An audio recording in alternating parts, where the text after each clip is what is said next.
Spurs ran off 20 unanswered. 11 came with Wembanyama on the bench.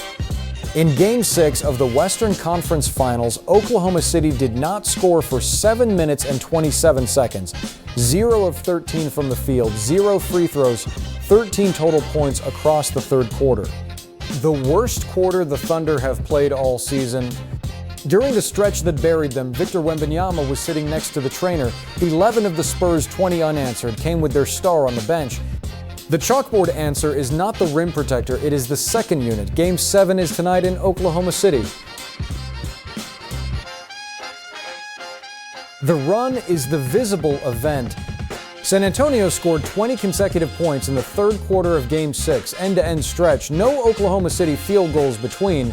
No Oklahoma City free throws, 20 for the Spurs, 0 for the Thunder. Of those 20 unanswered points, 11 were scored with Victor Wembanyama on the bench. The starting unit with Wemby on the floor opened the run. Standard, expected. He is the player every defensive set in this series has been organized around. Then the rotation, Wemby to the bench. The second unit checked in, the run kept going.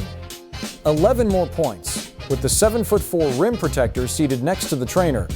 That is the part nobody predicted before tip-off. The chalkboard answer to a Wembanyama series is supposed to be the rim, drop a big into the paint, force the contested 2, live with the kick-out 3. Oklahoma City did not get the kick-out 3 to fall in Game 6. They did not get the contested 2. They did not get the rim attempt. They did not get anything. The bench unit did that. When a star sits and the run keeps going, the scheme is doing the work, not the talent. The starters built the lead. The bench widened it. The chalkboard answer is structural.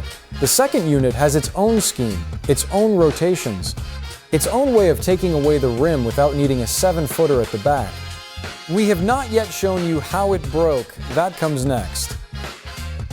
20 unanswered, 11 with Wembanyama on the bench. That is not a cold shooting night for Oklahoma City. That is a structural break. The actual mechanism is the empty side help rotation. Watch the geometry. OKC's primary offensive set in Game 6 was the side pick and roll for Gilgeous-Alexander. Ball handler on the wing, screen at the elbow, corner shooters spaced wide, strong side big setting the action. What the Spurs did. The on-ball defender X1 went over the screen, chased Shea's pocket. The Spurs' big X5 did not drop into the paint. He played at the level of the screen, hedged, recovered. That collapsed the pocket. Shea could not turn the corner. He had to pick up the dribble. The weak side help X4 tagged the rolling big at the rim, took away the lob, took away the duck in. The strong side corner help X3 rotated up to the empty side, not down, up, closed the kick-out lane to the top of the key. The closeout, X2 sprinted from the top of the floor onto the wing shooter, contested, on time, no foul. Every Oklahoma City option was covered, the lob was tagged, the kick-out closed, the dribble pickup contested. Shea swung the ball, the catch was contested, the shot was contested. The shot missed 13 consecutive times. The shots OKC took in the third quarter of Game 6 were the shots the Spurs offered them. The empty side help rotation funneled the Thunder into the contested kickout, the rushed catch, the off-balance pull-up. The looks the analytics model loved were the looks the Spurs wanted them to take. 0 points, 7 minutes and 27 seconds without the rim protector. The historical anchor. 13 total points, Game 6, third quarter, the worst quarter the Oklahoma City Thunder have played all season. Regular season, playoffs, all of it. This is a team that has finished the year as one of the league's most efficient offenses. They have not had a 13-point quarter all year, until Game 6 against the Spurs' second unit. The field goal makes 0 of 13 across the cold stretch. A team built on the highest quality shot menu in the league did not make a single shot for 7.5 minutes of game clock. The scoreless interval, 7 minutes, 27 seconds, the league's most efficient offense scoreless against a Spurs bench unit. And the structural variable, the variable that decides whether Game 6 was a fluke or a forecast. Wembanyama was on the bench. The entire pre-series scouting report on the Spurs assumed the rim protector was the load-bearing column. If Oklahoma City could move the offense away from Wemby's area of contest, the points would come. The chalkboard answer was supposed to be drag Wemby out of the paint, attack the secondary defenders, live with the contested shot. OKC dragged Wemby off the floor entirely. The points still did not come. 11 of the 20 unanswered Spurs points came in that window. The contested shot still happened, the rim still got protected, the kickout still got closed. The chalkboard answer was wrong, not because of bad execution, because the load-bearing column was never the rim protector. It was the second unit scheme.